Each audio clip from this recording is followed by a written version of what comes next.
नाशिकच्या ग्रामीण भागातील सिद्धपिंपरी गावात शेतकऱ्यांवर मोठं संकट ओढावलं असून गेल्या 27 दिवसांपासून अनेक शेतकरी स्वतःच्या शेतात जाऊ शकत नाहीयेत। यामुळे उभ्या पिकांची कापणी ठप्प झाली असून आर्थिक नुकसान होण्याची भीती व्यक्त केली जाते।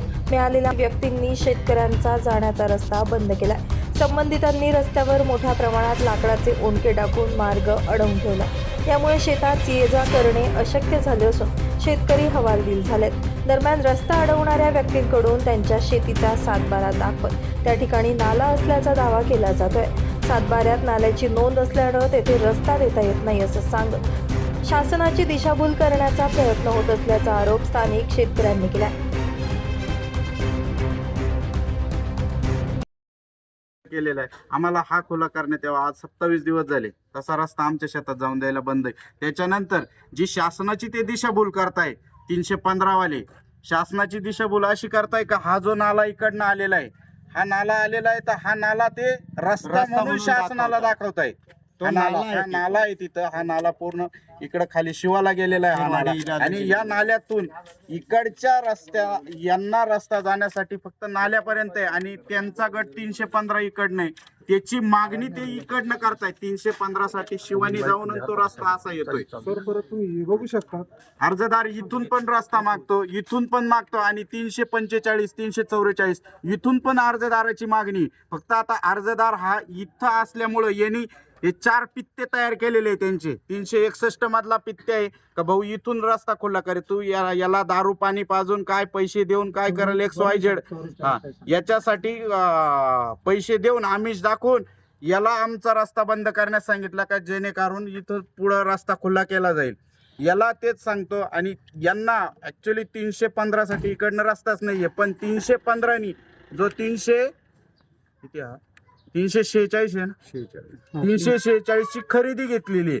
346 ची खरेदी घेतलेली आहे। शासनाला तो काय सांगतोय, मला 346 साठी जायसाठी रस्ता नाहीये, पण 346 साठी जायसाठी जो वहिवाटी रस्ता आहे सर्वे नंबरचा हा सुकेन्या म्हणजे खेरवाडी रस्त्यापासून त्याच्या 346 साठी जायसाठी रस्ता आहे। पण शासनाची तो दिशाभूल करून का मला इथं रस्ताच नाहीये, शासनाला सांगून तो इकडनं रस्ता काढायच्या तयारीत आहे। शासनाला माझी पण विनंती आहे का याची दखल घ्यावी। स्वतः तहसीलदार साहेब कोण असेल, महसूल मंत्री का कोण असेल, मंडल अधिकारी यांनी स्वतः येऊन ही पाहणी करून जर निदर्शनास आलं तर आम्हाला तो योग्य तो न्याय याच्यावर मिळेल। मी रतन वामन ढिकले, राहणार सिद्धपिंपरी। माझ्या मिळकतीत म्हणजे 348 मध्ये जाण्या येण्याचा रस्ता 23/3 रोजी बंद केलेला आहे।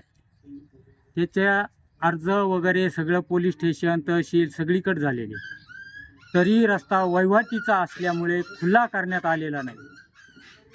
काल पण तहसील साहेब स्वतः पिंपरीला आले होते, तरी त्यांनीही पाहणी करून रस्ता खुला केलेला नाही।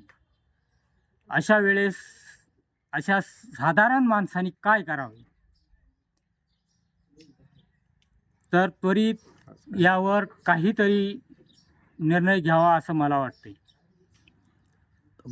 या गंभीर प्रकरणाबाबत गावातील पोलीस पाटील, तहसीलदार तसेच पोलीस प्रशासन यांच्याकडे देखील अनेक वेळा तक्रारी आणि निवेदनं देण्यात आली, मात्र अद्याप कोणतीही ठोस कारवाई न झाल्यानं शेतकऱ्यांमध्ये तीव्र नाराजी पसरली आहे। प्रशासनानं तातडीनं हस्तक्षेप करून अडवलेला रस्ता खुला करावा तसेच दोषींवर कारवाई करावी अशी मागणी आता शेतकऱ्यांकडून होती आहे।